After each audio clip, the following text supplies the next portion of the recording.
Opinions expressed here are those of the students and do not necessarily reflect the positions of Tyler Junior College. Coming up on the Drumbeat, a look at some Arts Fest events held on campus over the past month, including Thunderdome and Heathen Valley. Then, a discussion with TJC students about Elon Musk's attempted acquisition of Twitter. Later, we talk to the Hispanic Student Organization about the Cinco de Mayo event being held on campus tomorrow. The Drumbeat starts right now. Broadcasting live from Studio 1108 in Jenkins Hall on the campus of Tyler Junior College. This is the Drumbeat, bringing you the latest from students like us. Thank you for tuning into the Drumbeat. I'm Colton Hollis. For the first time in 2 years, the TJC Art Department held their annual Thunderdome Arts Competition. The competition... Number one!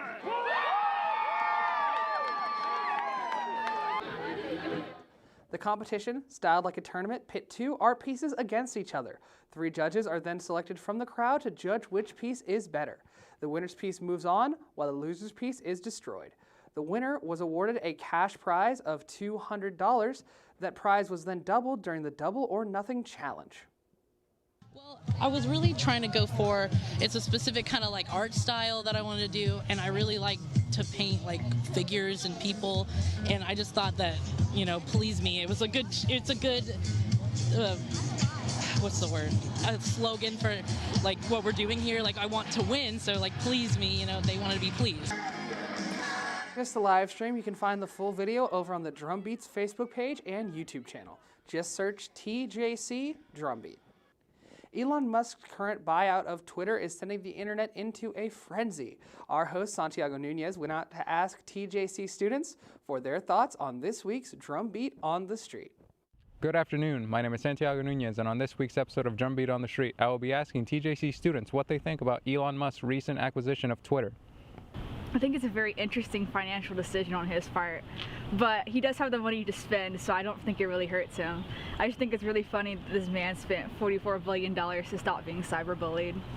I think it's a great idea that Elon Musk bought it. It could really, I don't know, Twitter is a big company, and I think Elon Musk can make a lot of money from it, and I don't know, I think it's great. Surprised. I wouldn't say, I mean, he could do it. It's one of them things like he probably could just do and, you know, just be another day. He can probably do the same thing with Uber and things like that. Yeah, the biggest thing for me, I get surprised, like, why would you do that? So, I don't really, yeah. I don't really know what he bought it for. It doesn't make any sense to me, but if that's what he wants to do, if that's what he chooses to do with his wealth, then sure. Like, there's other stuff he could have done with that, billions of dollars, then do that. The theater department put on a showing of Heathen Valley over the past weekend.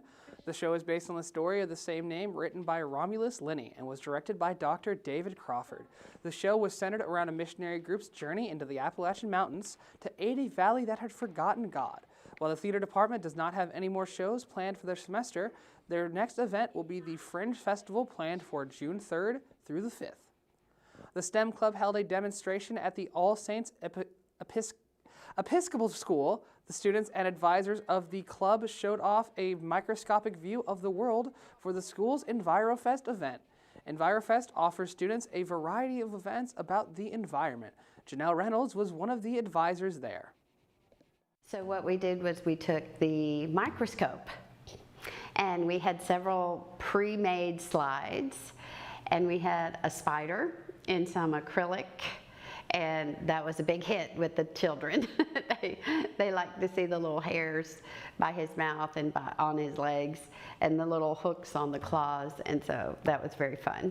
While the STEM Club has no more meetings for this semester, there is a Lunch and Learn event today at noon in Jedicove 102.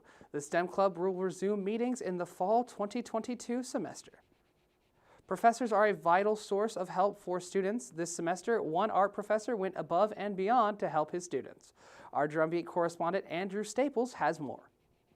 Dunlap has been a TJC art teacher for 7 years. Dunlap taught many students in different art courses at Jenkins Hall. His knowledge and education came from years of dedication to college education. I grew up in West Texas, and got my bachelor's degree in Oklahoma at a small university called Southeastern Oklahoma State University.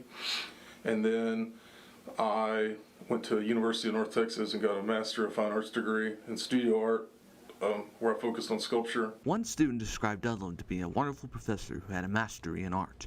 I think he is a wonderful teacher. I think he's super attentive in class. I had him in 2 classes last semester, 2D design and art appreciation, and in both classes he was super responsive and understanding of everything that we had done.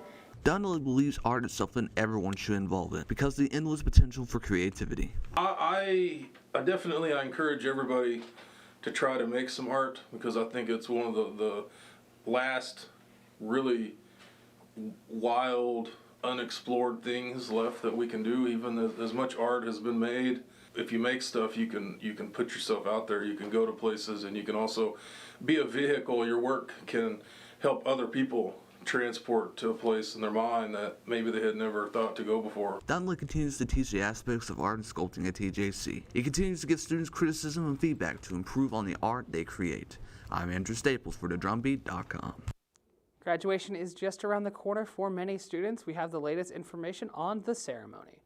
Graduation day is set for Friday, May 13th. There will be 4 ceremonies held at Wagstaff Gymnasium, each with different start times. For nursing and health, graduation will be at 9 a.m. Engineering, mathematics, and sciences will have their ceremony at 11 a.m. Graduation for professional and technical programs will start at 1 p.m. Lastly, the School of Humanities, Communications, and Fine Arts will start at 3 p.m. Tickets are not required for guests, and there is no limit on guests per graduate. For parking and special graduate instructions, visit tjc.edu/gradday. Graduation can be stressful, but students have one last chance to unwind before the big day. TJC is hosting its annual Victory Lap Parade. The parade starts at noon at the Rogers Nursing Building, but participants will start lining up at 11:30 a.m. Graduating students are invited to decorate their cars and drive through the campus, celebrating their achievement. The parade will end at the Pat Hartley Field, where there will be a block party. There will be awards for Best Decoration, Most Creative, and Most Spirit. Coming up after the break, an interview with our new head football coach. Stay with us. You told me not to talk to strangers. You told me not to cross the street without looking both ways. You told me not to touch the stove. You told me not to do drugs. You told me not to drink and drive. You gave me so many messages about how to stay safe. Why didn't you keep me safe by properly storing your gun?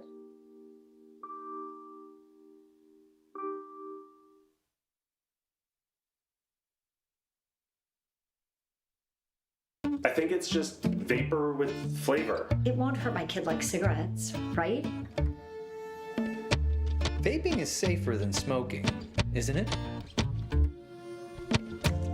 There's really not even that much nicotine in them, right? My kid?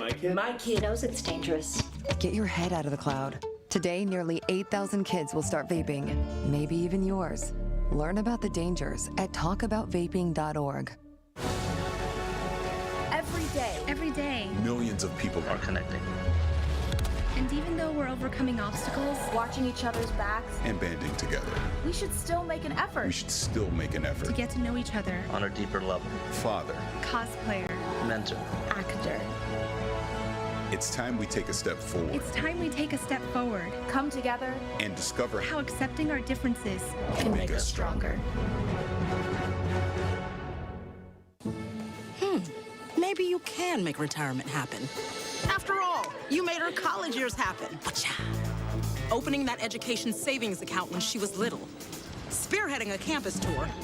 And another, and another, and another, and another. Bam! Deciphering financial aid. She was like, what? But now she's like, you aced planning for college. Now get the tips you need to get on track at aceyourretirement.org. To the Drumbeat, I'm Paris McGinnis II, and I'm joined by the head coach of TJC football, Tanner Jacobson. So let's start chronologically. You were born of the son of Evan and Howie. I'm joking, I'm not going to start there. So let's actually start where we really need to get into. At South Lake Carroll, you were a 3-year starter and team captain during your senior season, as well as being a member on the undefeated 16-0 state championship team in 2011. What or who motivated you into playing football at a young age, and why defensive back over other positions? So I just always loved playing football, even when I was a little kid. High running around, always enjoyed it. I was the kid who always, would get the neighborhood all around. I would go door to door, say, hey, you want to play some football in the backyard, and organize those teams growing up all the time. And then defensive back, it just kind of happened. So I played, every position you could ever imagine. O-line, D-line, linebacker, receiver. Not a lot of quarterback, but about everything else, right? And so it just kind of stuck. It was kind of just what was natural to me at that position. My size, my speed, everything kind of just made me to play defensive back. All right. Speaking of playing defensive back, you played defensive back at South Lake Carroll High School from 2010 to 2012 under then head coach Hal Watson. He retired with 256 wins after 33 years of coaching. So what was your favorite memory of him as a coach? He always believed in me, and that's something that sticks out about our relationship, is that I always felt like he was in my corner. We had a game that we were down, and up to that week he gave us a motivational speech about one of the songs that I can't remember what it was called, but it was all about there ain't no easy way out. And so I think the most fond memory I had of him is, we played a game, we were down at halftime, and we actually ended up coming back and winning. It was a really, really difficult game. And we sang that in the locker room, at the top of our lungs, standing up. And so that was one of my good ones. And then obviously the state championship. All right. By the end of your high school season, basically high school tenure, you were given credit for 353 tackles. In 3 years, entering college, you were the 48th ranked defensive back in the nation and the 6th ranked defensive back from the state of Texas. So why choose to play for Texas Tech, and did your business major also affect that decision? Yeah, so it kind of happened kind of after the fact. So I wasn't sure where I was going to go. I had been recruited by several schools, and then I actually went on a visit when the coaching staff changed at Texas Tech after the football season. And Cliff Kingsbury was actually the coach at Texas Tech at that time, and really enjoyed getting to know him, really enjoyed getting to know some of the other coaches on that staff. And then obviously, the business major was very interesting to me. Staying in Texas was also appealing to me, being among some of my friends. And so really the coaching staff at that age for me, I was all about football at that point. Right, and it kind of explains why you were heavily recruited, because you have highlight tapes from high school on YouTube, which usually you see it from college all the time, but the fact that there were high school compilations of you just showed how good you were and why you were recruited. At Texas Tech, you recorded 47 tackles as a true freshman. Then you entered the transfer portal. So your mother, Hallie, was a cheerleader at BYU. Your older sister, Janelle, was a cheerleader at BYU. And your brother played wide receiver at BYU. So I wonder where you decided to go. But could you describe the transfer process? Yeah. So the transfer portal was not what it is today. When I transferred, I didn't even realize there was a portal, right? Because it just wasn't that big of a deal. But I actually took some time off of football in between my freshman and sophomore year. I was gone for 2 years, served a church mission in Bolivia for 2 years. And by the time I came back from Bolivia 2 years later, basically everybody had been fired that recruited me at Texas Tech. And so there were still some of the coaches who recruited me at BYU, still at BYU, and they was hoping that I would go to BYU, and had the arms wide open when I got back. And so that was really the transfer, why I decided to transfer there. All right, when we come back, we will cover the latest news in TJC softball and baseball and in the rundown. Stay with us.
Can I get the now bar, please? No problem.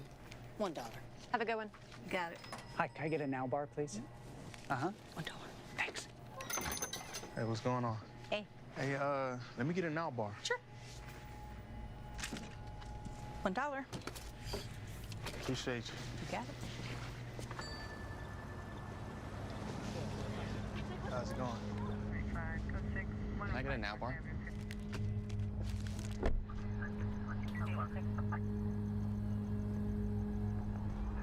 Hey, stop right there! Get down on the ground! Out of your spot, right? Get down! Show me your hands!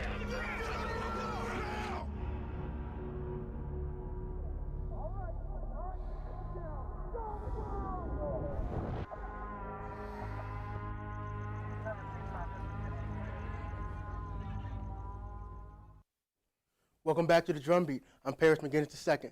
Sports as of late was full of chaos, but I will help guide you through it all with the latest edition of Sporting Chaos.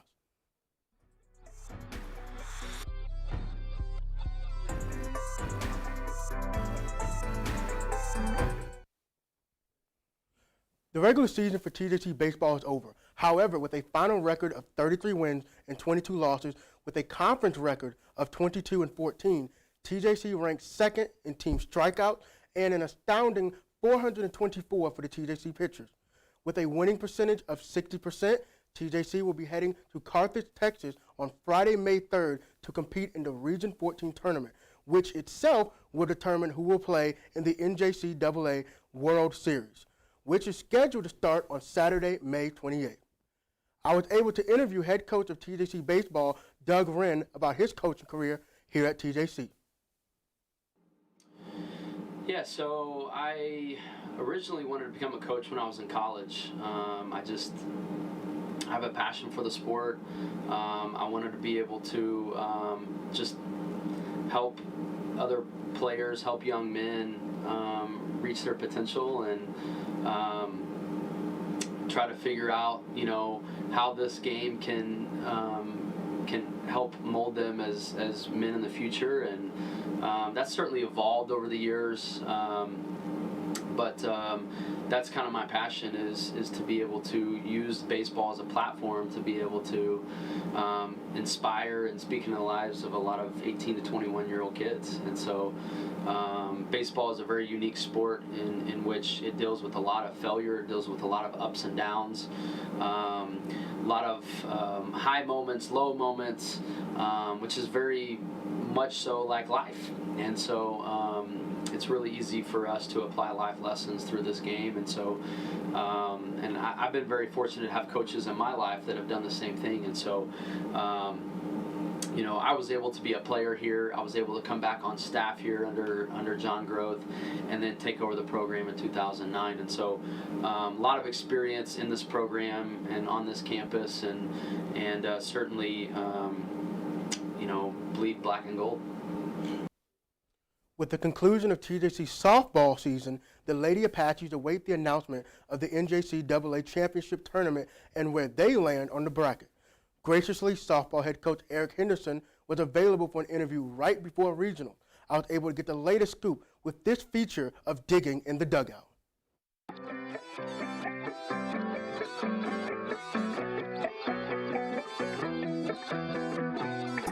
Thank you, Future Me, for that wonderful introduction. And I'm here for the first episode of Digging in the Dugout with softball head coach Eric Henderson. How are you doing today? I'm good. It's a beautiful day for practice today. All right, it's good to hear. All right, so I want to go over some stats for your team. The team as a whole is ranked top 3 in the following categories: runs, doubles, stolen bases, and earned run average, ERA, and shutouts. So my question is, which statistic out of those impresses you the most, and which one surprises you the most? Really, what impressed me the most is the shutouts. I've told this team the whole year I think what we have is the best pitching staff in this region. I think we've got three girls that can go out there and give us a W. Riley Ditton, she's a stud. She's got most of those shutouts, to be honest. Jordan Rodriguez is a freshman.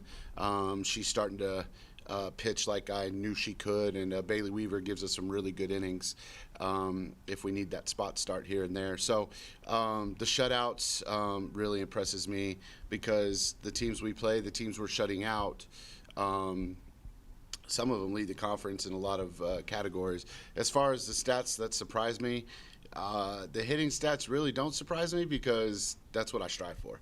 I mean, we strive to hit those doubles, to score a lot of runs. So none of those stats really surprise me. The only stat I really wanted a little higher was some more home runs with this team. We've hit the fence a lot. Maybe that means we need to hit the weight room a little bit more. But the offensive stats, they don't really surprise me at all because that's what I envisioned us doing. The TJC softball team has 21 players currently listed on their roster, according to ApacheAthletics.com. 10 are freshmen and 11 of them are sophomores. However, due to the COVID pandemic, players were given an opportunity to stay another year and retain their NJCAA eligibility. Now, with a balanced roster, every year will be roughly the same amount of freshmen and sophomores on the softball team. With an overall record of 30 wins and 18 losses, as well as a conference record of 14-8, TJC is in the top half of the conference. Winning 8 out of their last 9 games, the team is picking up momentum as they are heading into the national tournament. And my final question is, at the end of the day, you are a teacher, and what is something the players have taught you? Patience. They, some of these feed off my, my attitude, stuff like that. I think in the last 2 weeks, I've become more patient with them, understanding that just because we're not seeing the results on the field, they are giving it their all. And I never questioned that. It was just I was impatient sometimes with them. So they've taught me patience, and yeah, so patience would be my biggest thing. Well, thank you for your time today. Thank you. Usually, this is the point of the broadcast where I give you the rundown and run down all of the sporting news that deserve recognition. However, baseball, softball, and tennis will conclude in May after this final broadcast. Football, volleyball, soccer, and basketball will not start until this fall, and they're either recruiting or preparing for their next seasons, respectively. I'm just grateful to be able to interview and meet the great coaches and athletes here at TJC and introduce them to our audience. Because various NJCAA tournaments will continue into the summer, remember, you can always find the latest on sports at ApacheAthletic.com. Coming up after the break, I will be continuing my live in-studio interview with the new head coach of TJC football, Tanner Jacobson. So stay with us.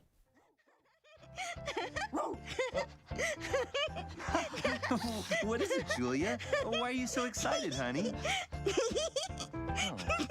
Oh, hey, do you want to use your talker?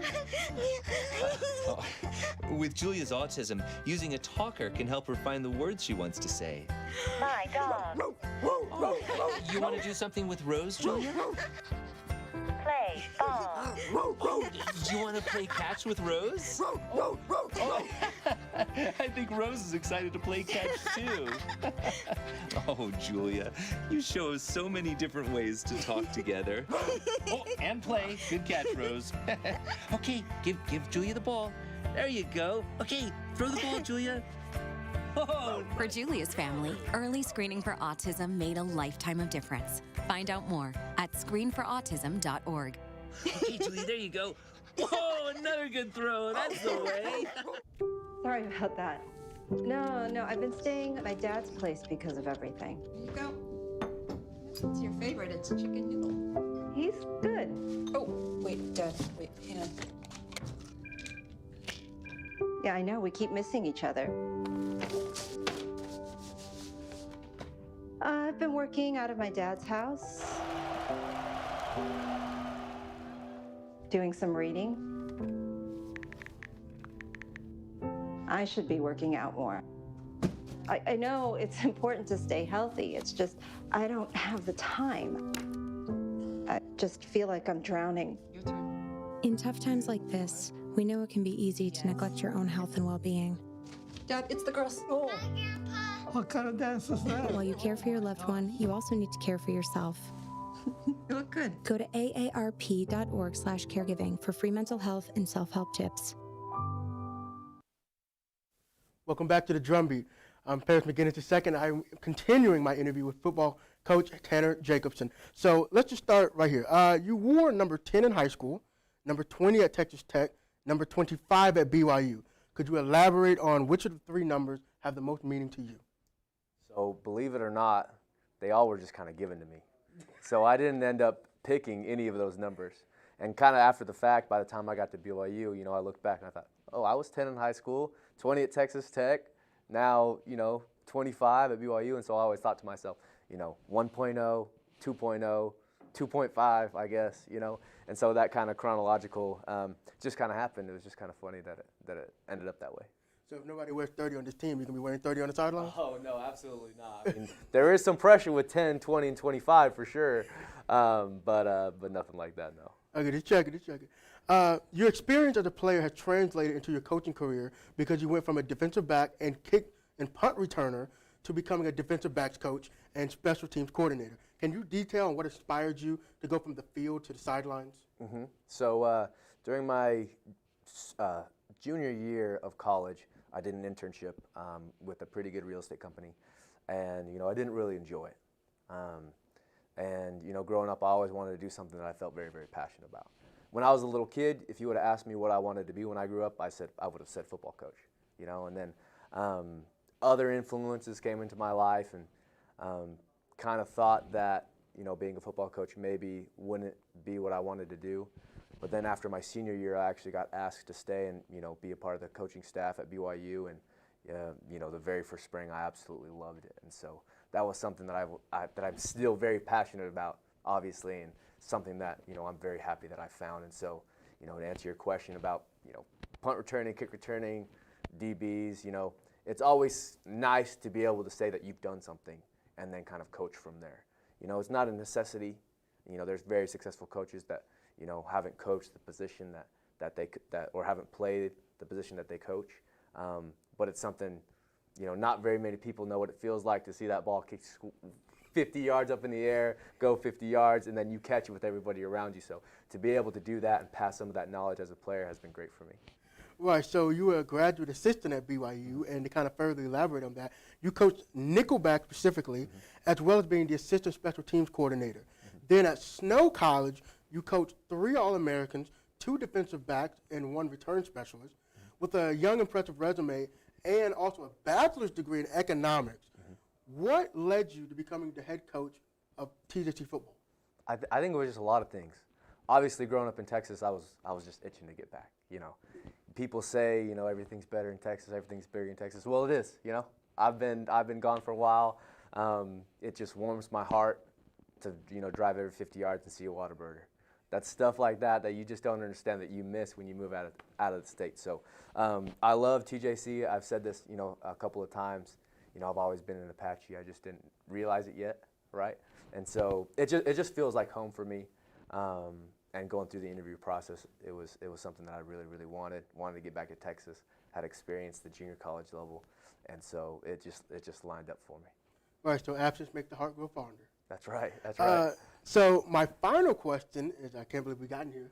The final question is, every collegiate coach wants to win a national championship. Okay, that's no secret, but could you describe any other goals, TJC related or personal, that you would like to accomplish? So our goals will be definitely own the state of Texas. Right. In our conference, we play a bunch of Texas teams, also some teams from New Mexico and Oklahoma, as we know. But definitely something that I want to do coming back to Texas is feel like we own the state, right? And so winning those rivalry games, in-state battles, those are definitely some goals that we have as a team. Well, thank you for your time today. Yep, awesome. Thanks, Paris. When we return, we will have information on a Cinco de Mayo celebration happening on campus, so stay with us.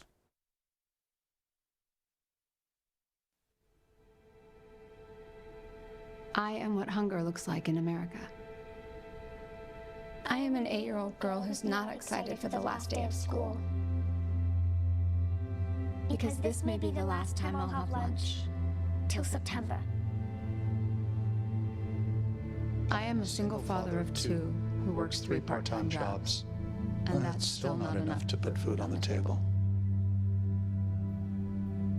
I am a 16-year-old boy who just got my first job to help feed my little sisters. I was created by artificial intelligence from faces of the 1 in 8 Americans who struggle with hunger. People you pass by every day but never knew they were hungry.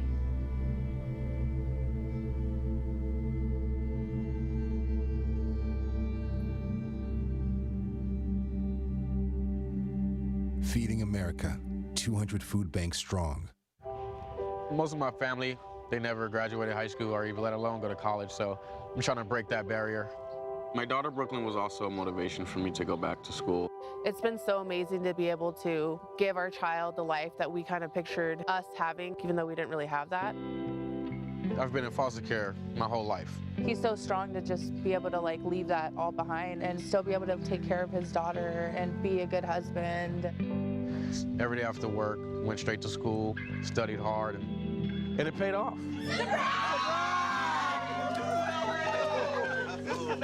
I could not have done it alone. We've been through so much in our life, and he never used that as an excuse, but as motivation to do better. I see the future is really bright for me. The high school diploma is just added to the confidence, and now I feel unstoppable. Find free adult education classes near you at finishyourdiploma.org. Welcome back to the Drumbeat. Before we go, here's one more story. The Hispanic Student Organization will be hosting a Cinco de Mayo party on Wednesday, May 4th from noon to 3 p.m. The event will take place on the pavilion between the Rogers Palmers Performing Arts Center and the Gene Brown Theater. There will be live music, a mechanical bull, and frozen non-alcoholic drinks offered. Lupita's food truck will be catering the event with the first 100 attendants eating for free. Samantha Garcia is the social media coordinator for the Hispanic Student Organization. Because, we're a Hispanic student organization, and it's not just like Mexican wives, it's all different cultures like Argentina, and all the different Latin cultures involved in it. But we're doing Cinco de Mayo because that's one of the events that's coming up. So we thought it'd be a great idea to celebrate Cinco de Mayo, especially since it's close to finals. That can be our last event of the semester. For more information, visit the HSO Instagram page. Just search for TJC HSO. Thank you for joining us today. Remember, you can always find the latest news at thedrumbeat.com. Thank you for joining us for our last broadcast of the season. We will see you next semester. Thank you all for a great year. The opinions expressed here are those of the students and do not necessarily reflect the